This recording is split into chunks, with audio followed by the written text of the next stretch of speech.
This is just one of thousands of examples of potholes that have yet to be filled, despite the fact that there was a blitz this past weekend with 50 city crews going through and tackling more than 5,800 potholes. And they claim that 18,000 have been taken care of so far this year. We'll show you really quickly just how deep this one is. It's probably a good 10 centimeters deep, so that's pretty significant. And the road here at Oxford, just west of Spadina, has more than a few. The question is, what can be done about it? We talked to a few people about what specifically can be done.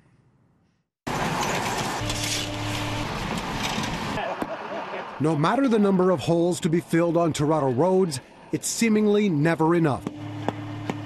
It's one after the next at this point, with more to come as the ground begins to thaw this spring.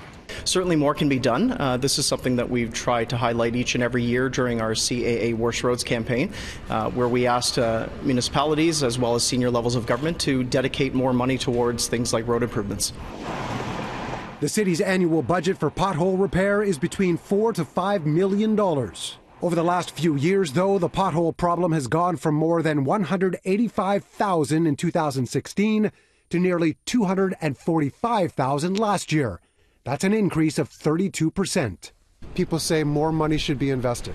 I would agree that we have to be more efficient. We have to fill more potholes per hour.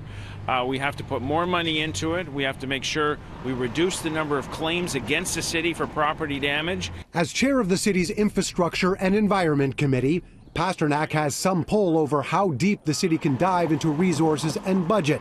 He says he'd be willing to support more money to throw at the problem as long as the cash is used efficiently. A short roadway would be $3 to $4 million, including some infrastructure underground.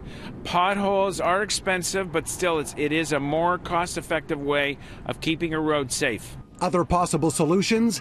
Amidst all the turmoil it's facing about waterfront redevelopment, Sidewalk Labs claims thick, hexagon-shaped concrete slabs could easily be replaced, rather than spending the money to fill potholes every time. With an eye towards the future, some say collecting data and video from moving vehicles could detect possible potholes before they happen. Moisture starts to seep into the pavement, and that weakens the structural integrity of the pavement even more so. So if we can pick out minor distresses early on, the cost of repair is a lot less. This is one of those roads that could potentially be resurfaced from one end to the other. As you can see, it's one pothole and crack after the next. We've been told that for one pothole, it takes $25 to fill in about 15 to 20 minutes. So you can imagine just how busy these crews are at this point in the year.